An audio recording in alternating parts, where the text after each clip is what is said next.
હાલો ભાઈ, કરો સ્ટાર્ટ. હાલો ભાઈ, આ ટોપિક બહુ મોસ્ટ આઈએમપી બને છે. હવે આ ચેપ્ટરને થોડુંક આગળ વધારીએ, જેને કહીએ આપણે કુલમ્સ ઇનવર્સ સ્ક્વેર લો. એટલે રેઝિસ્ટન્સ માટે કેમ ઓહમ્સ લો આવે છે, કે રેઝિસ્ટન્સમાં ઓહમ્સ લો એપ્લાય થાય, તો આ કેપેસિટર ને ચાર્જ ને એ બધા માટે કુલમ્સ લો એપ્લાય થાય. કુલમ ભાઈએ બધું આ બધું સાબિત કર્યું એવું. તો આપણે એક કામ કરીએ, બહુ ડિટેલમાં આખો ઇતિહાસ જ ચાલુ કરીએ. હા, કુલમભાઈ એક સાયન્ટિસ્ટ હતા, બરોબર ને? એનો જન્મ થયો તો આ તે એ કાંઈ નહીં, એને સીધું આવું પ્રેક્ટિકલ કરવાનું ચાલુ કર્યું. તો હવે આપણે કુલમભાઈએ પ્રેક્ટિકલ કરતાં કરતાં થોડીક સાબિતી કરી. એટલે એ સાબિતી કરવા દુનિયા સામે લઈ આવવા માટે એક પ્રેસ કોન્ફરન્સ રાખી, બરોબર છે? સાચું કહું હું વાત. તો તમે બધા પ્રેસ રિપોર્ટર છો, આવી ગયા ન્યૂઝ રિપોર્ટર બધા આવી ગયા કુલમભાઈ. એટલે એણે એક સ્ટેટમેન્ટ બહાર પાડ્યું, દુનિયાને પહેલી વાર સમજાયું. અને એ તમને હવે ખબર છે કે ભાઈ આને કહેવાય જે પોઝિટિવ ચાર્જ, આને કહેવાય નેગેટિવ ચાર્જ. તો કુલમભાઈએ એવું કીધું કે જો પોઝિટિવ ચાર્જની બાજુમાં નેગેટિવ ચાર્જ રાખવામાં આવે તો એ બે વચ્ચે ફોર્સ લાગુ પડે. અને એ ફોર્સે પાછો કેવો ફોર્સ હોય? એટ્રેક્શનલ ફોર્સ હોય, આકર્ષણનું બળ લાગુ પડે. આવું એણે સાબિત કર્યું. એટલે પોઝિટિવ ચાર્જ, નેગેટિવ ચાર્જ, ટૂંકમાં બે અનઇક્વલ પોલારિટી ચાર્જીસ હોય, એ two unequal polarity charges are kept nearer to each other, then there will be an attractional force between them. એટલે કે એનું ડબિંગ એ કરતો જાઉં હું જ, સબટાઇટલની જરૂર ના પડે. કે જો અસમાન પોલારિટીને બાજુમાં રાખવામાં આવે તો એ બે વચ્ચે આકર્ષણનું બળ લાગવું પડે. અને પ્લસ ને માઇનસ ને બાજુમાં રાખવામાં આવે તો બે વચ્ચે રિપલ્સિવ ફોર્સ લાગુ પડે. એટલે કે અપાકર્ષણનું બળ લાગુ પડે. તો આ એનું પેલું સ્ટેટમેન્ટ આપ્યું એ ભાઈ. આટલું સ્ટેટમેન્ટ સમજાવવાનું સાબિત કરવા આખી પ્રેસ કોન્ફરન્સ ગોઠવી. ફરીથી એકવાર, if two unequal polarity charges are placed nearer to each other, then there will be attractional force, and if two equal polarity charges are placed, then there will be repulsive force between them. એટલે કે બે unequal અસમાન પોલારિટીને બાજુમાં રાખવામાં આવે તો એના વચ્ચે આકર્ષણનું બળ લાગુ પડે, અને સમાનને રાખવામાં આવે તો અપાકર્ષણનું બળ લાગુ પડે છે. જેમ મેગ્નેટિક ફિલ્ડ છે ને, ચુંબક તમે એક્સપિરિયન્સ કર્યું હોય, ચુંબક એક નોર્થ પોલ રાખો, સાઉથ પોલ રાખો તો બે વચ્ચે એટ્રેક્શન થાય. આવું કર્યું હોય તો એ ચુંબક ચોટી જાય. પછી તમે આવી હળી કરી ચુંબકને ઊંધો કર્યો હોય, એવી હોવી જોઈએ જ. અને પછી તોય ચુંબકને પરાણે ચોંટાડવાની ટ્રાય કરી હોય, ગમે એટલો ફોર્સ કરો એ ચુંબક છોટે જ નહીં. કેમ કે એ નોર્થ પોલ સામે નોર્થ પોલ આવી ગયું, કાં તો સાઉથ પોલ સામે સાઉથ પોલ આવી ગયું, એટલે એટ્રેક્શન ફોર્સ લાગે જ નહીં. તો જેમ એવું મેગ્નેટિક ફિલ્ડમાં થતું હતું, એવું જ આ બધાએ નહીં આયા ભાઈએ ચાર્જ માટે સાબિત કર્યું. હાલો, બરોબર છે? તો અહીંયા પ્રેસ કોન્ફરન્સ પૂરી થાય છે. પણ હવે આના જેવો એક પ્રેસ રિપોર્ટર હતો, અપલખણ. હા, એટલે એણે પૂછ્યું કે આ ભાઈએ સાબિત કર્યું કે ભાઈ ફોર્સ લાગુ પડે. તો આ એ પ્રશ્ન પૂછ્યો કે ઉભા રહ્યો કુલમભાઈ, એક ક્વેશ્ચન છે કે ફોર્સ લાગુ પડે તો ક્યારના કરો તો છો, કેટલો ફોર્સ લાગુ પડે? અપલખના પ્રેસ રિપોર્ટર મેં બોલાવી વાત છે. તો કુલમભાઈએ કીધું એ તો ખબર નથી. મળ્યા આવતા બુધવારે પાછા, આ બુધવારે હે ને આજે, આવતા બુધવારે મળ્યા પાછા, અઠવાડિયા પછી મળ્યા પાછા, આપણે આઈ લો આવજે પાછા. એટલે કુલમભાઈ અઠવાડિયા સુધી નોન સ્ટોપ પ્રેક્ટિકલ ચાલુ કર્યા પાછા. હા, એ આખો દી, અઠવાડિયા દીને રાત નવરાજ હતા ને, સાચી જ વાત. એ બધા નવરાજ હતા ને તમારી પાસે મોબાઈલ છે. એટલે હવે કાંઈ નવું થતું નથી, આનું આવડતું નથી. હાલો, કાંઈ વાંધો નહીં. એટલે હા, એ જ્યારે મોબાઈલ નહોતા ને એટલે જ એટલા ઇન્વેન્શન થયા. હવે રેવા દો હવે. હાલો, અહીંયા સુધી આટલું કમ્પ્લીટ. અને અઠવાડિયા સુધી પ્રેક્ટિકલ કર્યા, અને અઠવાડિયા પછી પાછા આવ્યો. હાલો ભાઈ, બુધવારે પાછા આવી લાવો. એ સાબિત કરી નાખ્યું ભાઈ કે this attraction or repulsive force is directly proportional to multiplication of two charges. એટલે કે આ લાગુ પડતું બળ બે ચાર્જના ગુણાકારના સમપ્રમાણમાં, કેમ કે બે ચાર્જ મૂક્યા ને તો બે ઉપર આધાર રાખે, ઓછો છે વધારે છે. તો force is directly proportional to two charges નહીં, મલ્ટિપ્લિકેશન ઓફ ટુ ચાર્જીસ. એટલે કે બે ચાર્જના ગુણાકારના સમપ્રમાણમાં હોય છે. અને હજી this force is inversely proportional to square of the distance between them. આ બે ચાર્જને રાખ્યા ને તો બે ચાર્જને કંઈક અંતરે તો રાખ્યા ને, એ અંતરને ડી કહેવામાં આવે. તો આવું એ સાબિતી લઈને આવ્યા, અને આવી તો આપણને ખબર પડે. જોજો ફરીથી એકવાર, આ લાગુ પડતું બળ બે ચાર્જના ગુણાકારના સમપ્રમાણમાં અને બે વચ્ચેના અંતરના વર્ગના વ્યસ્ત પ્રમાણમાં, નહીં અંતરના વ્યસ્ત પ્રમાણમાં નહીં, અંતરના, એટલે તો એને નામ આપ્યું કુલમ્સ ઇન્વર્સ સ્ક્વેર લો. ઇન્વર્સ એટલે વ્યસ્ત અને સ્ક્વેરના સમપ્રમાણમાં છે, એટલે એને નામ આપ્યું કુલમ્સ ઇન્વર્સ સ્ક્વેર લો. તો એક ક્વેશ્ચન તો અહીંથી જ, Coulomb's law is also defined as blank. Coulomb's law inverse square law તરીકે પણ ઓળખાય છે. તો હાલો ભાઈ, આ ખબર પડી ગઈ. તો બેને અને એમને મેં ખબર પડે ને, જો હું તમને કહું આ બે ચાર્જને બાજુમાં રાખું છું તો કંઈક ફોર્સ લાગશે, અને દૂર કરી દઉં છું તોય કંઈક ફોર્સ લાગશે. તો કેમાં વધારે લાગશે ફોર્સ? જો ફોર્સ આના ચાર્જ નજીક હતા તો ફોર્સ વધારે, એનો મતલબ કે ડિસ્ટન્સ ઓછું તો ફોર્સ વધારે, ડિસ્ટન્સ વધારે ફોર્સ ઓછું થઈ ગયું. ત્યાં જ એને ખબર પડી ગઈ કે આ તો ઊંધું થાય એટલે ઇન્વર્સલી પ્રોપોર્શનલ છે. અને પછી એને એક ચાર્જ જ રિમૂવ કર્યો, એકને એમનેમ રાખ્યો, પછી બે ચાર્જને રિમૂવ કર્યા તો બેના અંતર લાગુ પડે ને, એટલે બેનું અંતર આવ્યું એક ડી ને બીજું ડી, એટલે ડી સ્ક્વેર એટલે આવ્યું. હાલો ખબર પડી ગઈ. આવી રીતે હતું. પછી ધીરે ધીરે ચાર્જ વધારતા ગયા તો ફોર્સ વધતો ગયો, એટલે ખબર પડી આ તો સમપ્રમાણમાં છે. એટલે એને એક નવું ફોર્મ્યુલા બનાવ્યું. હાલો આ બેને ભેગું કરી દઉં. Force is directly proportional two multiplication of two charges and inversely proportional to square of the distance between them. હાલો ભાઈ, બીજી પ્રેસ કોન્ફરન્સમાં આ આટલું સાબિત કરી દીધું કે ભાઈ આ પેલામાં કીધું કે ફોર્સ લાગુ પડે તો કે કેટલો લાગુ પડે, આવી ગયું. હાલ ભાઈ, હાલ સૂત્ર સહિત હો, તારી પાસે સાબિત છે. હાલ ભાઈ, આટલું ફોર્સ લાગુ પડે. હાલો બરોબર છે. અહીંયા પ્રેસ કોન્ફરન્સ પૂરી થાય છે તો આને નવો પ્રશ્ન થાય. એટલે આ નવો પ્રશ્ન પૂછે છે હવે કે ઉભા રહ્યો કુલમભાઈ, તમે સાચા કે આ પ્રમાણે ફોર્સ લાગુ પડે તો આનો નહીં ખોટો ક્વેશ્ચન. આ ક્યાંનો પ્રેસ રિપોર્ટર? પાકિસ્તાન. નવો પ્રશ્ન આવ્યો એને પ્રશ્ન પાછા એના વ્યાજબી, એ ખોટો નથી કાંઈ. એને એમ કીધું કે આ બે ચાર્જ ઉપર ફોર્સ લાગુ પડે, આટલો પડે, બધું સાચું, પણ એ કે એ બે ચાર્જને તમે મૂકાતા ક્યાં? એ બે ચાર્જની વચ્ચે હવા હતી, એ બે ચાર્જને હવામાં મૂકું, પાણીમાં મૂકું, વચ્ચે લાકડું મૂકી દઉં, વચ્ચે લોખંડ મૂકી દઉં, વચ્ચે પેપર મૂકી દઉં, તો એ ફોર્સ હરખો જ રહે. તો કુલમભાઈ કે ઉભો રહે, એ તો ખબર નથી. આવતા બુધવારે મળ્યા પાછા આપણે. કુલમભાઈ કઈ મૂકે એવા નહોતા, તું પૂછ્યા રાખ, હું સાબિત કરી રાખું. હાલો ભાઈ, એટલે આમ જ ઇન્વેન્શન છે. આ તમને મજાક લાગે, સાચી વાત છે. તો ભાઈ એક અઠવાડિયા પછી પાછા ભેગા થયા કુલમભાઈ ને પ્રેસ કોન્ફરન્સ, પ્રેસ રિપોર્ટર દૂરથી, પાકિસ્તાનથી, ક્યાંથી. એ ફ્લેમિંગ્સ રૂલ હતો ભાઈ. એ આપણે પ્રેસ કોન્ફરન્સ ફ્લેમિંગ ભાઈની રાખી, ફેરાડે ભાઈની હતી, EMF માટેની. આ કુલમભાઈની, તમને એ યાદ આવી ગયું. એમાં તમે જ પ્રશ્ન પૂછતા હતા ને, ફેરાડે ભાઈની હળી તમે જ કરી હતી.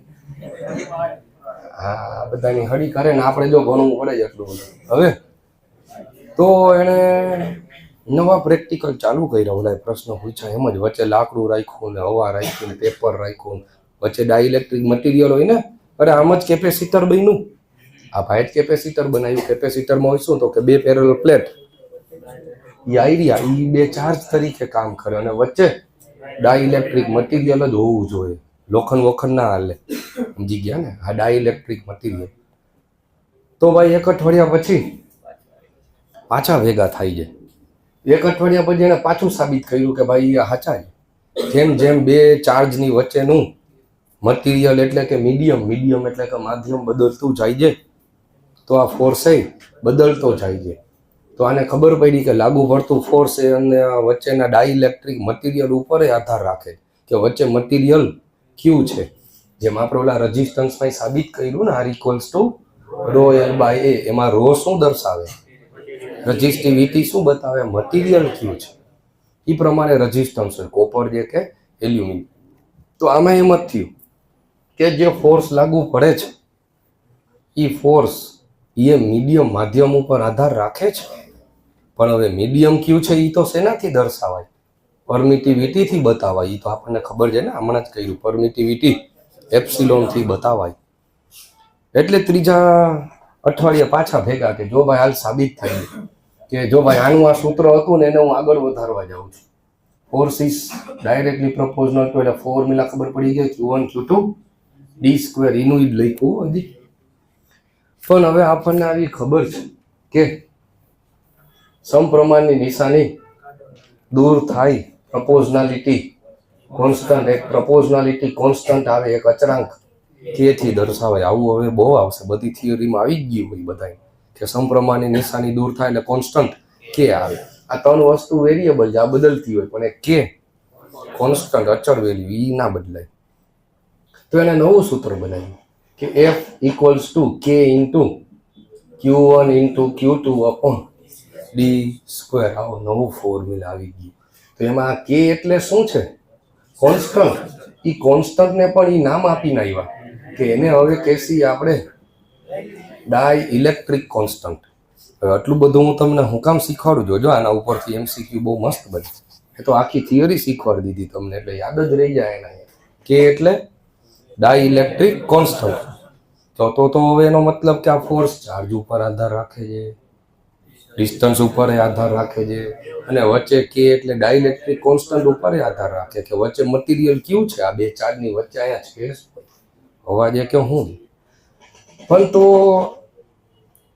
એટલે એને કુલમભાઈને ખબર જ હતી, એને પ્રેસ કોન્ફરન્સ પૂરી કરી એટલે ખબર જ હતી આ હળી કરશે જ, એટલે આ વખતે તૈયાર જ હતા. પહેલે એને ખબર જ હતી કે આને હવે કેવું કેવું પૂછવાના. એટલે એને પૂછ્યું કે એટલે શું, ડાઇલેક્ટ્રિક કોન્સ્ટન્ટ એટલે શું, એ કેમ ગણવાનું? તો એમ કીધું નહીં કે આવતા હાલ ભાઈ તું આજે ને આજે જ તને આવ્યા. તો આ કેનું સૂત્ર લઈ આવ્યા કે ડાઇલેક્ટ્રિક કોન્સ્ટન્ટ એટલે 1/4 પાઈ એપ્સિલોન.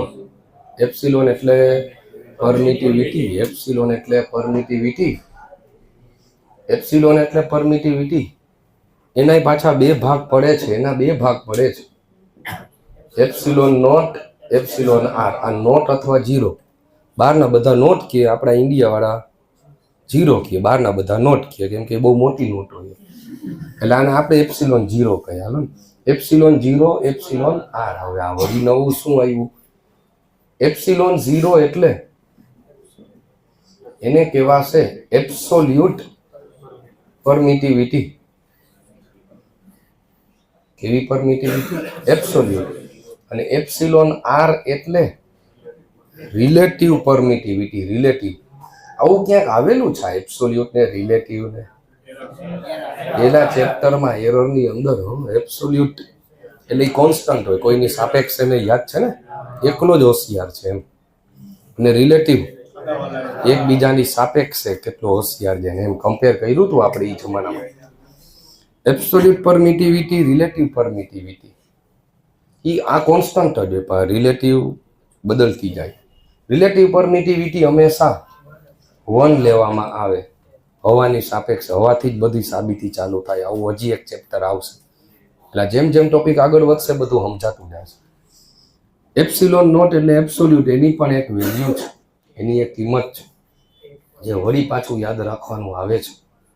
8.854 ઇન્ટુ 10⁻⁻12. હાલ ભાઈ પાટલી બેન, તને હવે જરી જાગી જાવ, આમાં આવી જાય, મોબાઈલ અંદર મૂકી દે, બાકી સીધો વયો જા મોબાઈલ લઈને ઘરે. આ ક્લાસમાં આવું ના કરે, તને ભાન પડવી જોઈએ. તું ભૂલી ગયો કે તું અંકિત સરના ક્લાસમાં નથી બેઠો. એબ્સોલ્યુટ પરમિટિવિટી એની વેલ્યુ ફિક્સ છે 8.854 10⁻12.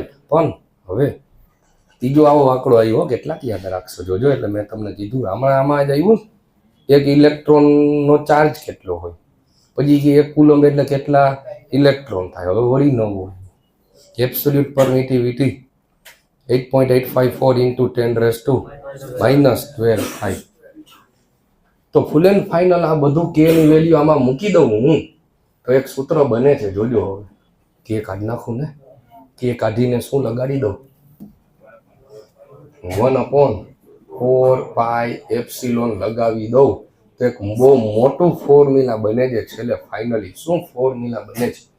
Q1 into Q2 divided by 4 pi epsilon, એના બે ભાગ પાડી દીધા, epsilon 0 epsilon r d square.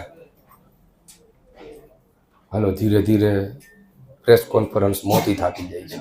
તો પહેલામાં એમ કીધું કે ભાઈ ફોર્સ લાગુ પડે તો કેટલો લાગુ પડે આવી ગયો અહીંયા. પણ હવે વળી પાછું વચ્ચે મીડિયમ આવ્યું એટલે સમપ્રમાણની નિશાની દૂર કરી કોન્સ્ટન્ટ કે થી, કેને કીધું ડાઇલેક્ટ્રિક કોન્સ્ટન્ટ, તેની બધી વેલ્યુ લઈને આવ્યા. તો એક બહુ મોટું સૂત્ર બની ગયું. હાલો કમ્પ્લીટ. હવે તો હાલો ભાઈ અહીંયા પ્રેસ કોન્ફરન્સ પૂરી થાય છે એટલે આ પાછો હજી એક પ્રશ્ન પૂછે છે, હું શું કરું યાર. હા ઈ તો કહું, આ પાછું પૂછે હાલ ભાઈ આ બાજુ આવી લો, જરી કામ લઈ લો, આખું બોર્ડ અહીંયા સુધીનું લઈ ગયું. અહીંયા પ્રેસ કોન્ફરન્સ આવ પૂરી થાય આટલી જગ્યા હે ને. તો એ પાછો પ્રશ્ન પૂછે છે, એ પૂછે છે કે તમે સાચું ડાઇલેક્ટ્રિક કોન્સ્ટન્ટ કહેવાય, એ એપ્સિલોન આવ્યું એટલે મીડિયમ એ બતાવે છે, બધું સાચું. પણ આ ડાઇલેક્ટ્રિક કોન્સ્ટન્ટની કિંમત કેટલી, વેલ્યુ કેટલી, અને વેલ્યુ કેટલી તો ઠીક, એનો યુનિટ શું? એટલે કુલમભાઈએ કીધું એ બધું આવતી પ્રેસ કોન્ફરન્સ નહીં, તને અત્યારે જ પતાવી જાય, ઊભો જ રહેતો. અહીંયા એના એ દિવસે બધું સાબિત કરી દીધું. જો એને મેથ્સે આવડતું હતું, એને મેથ્સ આવડતું હતું ભેગું. એટલે કે તારે કેનો યુનિટ જોઈ ગઈ ને એટલે આમાંથી બનાવી લે. આપણે રોનો એમ જ બનાવ્યો હતો, યાદ છે? R = ρ L / એમાં રો માંથી આમાંથી જ કેનો યુનિટ. હાલ ભાઈ કેનો યુનિટ આમાંથી કેના સૂત્રનો કરતા બનાવી દો તો સૂત્ર શું બને? F × d² બને ને. F એટલે ન્યૂટન, F નો યુનિટ, ફોર્સ નો યુનિટ ન્યૂટન, ડિસ્ટન્સ હોય મીટરમાં, એનું જે સ્ક્વેર એ સામે ગુણાણો ન્યૂટન ઇન્ટુ મીટર સ્ક્વેર. એને મેથ્સ આવડતું હતું એટલે તાત્કાલિક જવાબ દઈ શક્યા, નહીંતર એમ કહેત કે હું હવે આવતા અઠવાડિયા મળી. ન્યૂટન ઇન્ટુ મીટર સ્ક્વેર, ઉપર જે ચાર્જ એ ઇન્ટુમાં જે ટીઆર સામે આવે તો ડિવાઈડ થાય, કુલમ ઇન્ટુ કુલમ. હાલ ભાઈ હાલ યુનિટ લખી નાખજે તારી ડાયરીમાં કે ભાઈ ડાઇલેક્ટ્રિક કોન્સ્ટન્ટ, આ બધા મોસ્ટ ટાઈમ PMCQ એ પૂછાવાના. ડાઇલેક્ટ્રિક કોન્સ્ટન્ટનો યુનિટ શું બન્યો? ન્યૂટન ઇન્ટુ મીટર સ્ક્વેર પર કુલમ સ્ક્વેર. એટલો ભયંકર યુનિટ હતો. સીધો હું એમ કહી દે કે આનો યુનિટ આજે ગોખી લ્યો તો કઈ ખબર જ ના પડે. કદાચ છેલ્લે પાછું ભૂલાઈ જાય તો આ સૂત્રમાંથી બનાવી શકાય. જો મેં આમાંથી કે બનાવી દીધો, આમાંથી જોઈ જોઈએ કેમ થયું એ તમને સાબિત કરો એટલે થિયરી સરખી યાદ રહી. કેનો યુનિટ આવી ગયો. હવે એને કીધું કેની વેલ્યુ શું આવે તો કાઢ કેલ્સી, તારે વેલ્યુ કાઢો કેલ્સી. હાલો એ રિપોર્ટર પાસે જ ગણાવડાવ્યું. નહીં ને તમે મજા કરો, આપણા રિપોર્ટર પાસે જ ગણાવ્યું.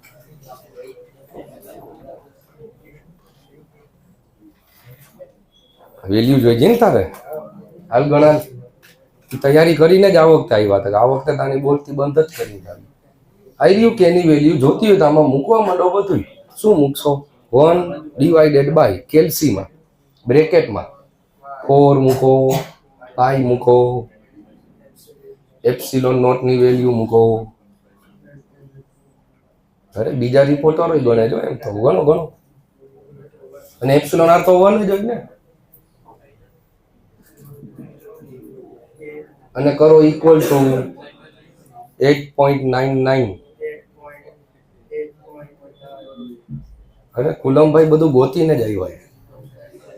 આ વખતે આને પાછો જવા જ ના દો. જો આવ્યો કે નહીં આન્સર. હું રિપોર્ટર કેલ્સીમાં ન થાવ, એને પોઈન્ટ નથી દેખાતો ભાઈ કેલ્સીમાં, એને દેખાઈ જાય. અરે બહુ મોટો જવાબ આવ્યો ને તો ENG બટન દબાઈ દેવાનું. ENG બટન દબાઈ દેવાનું. આવું શીખવાડ્યું હતું મેં સિવિલ મેકેનિકલ ને.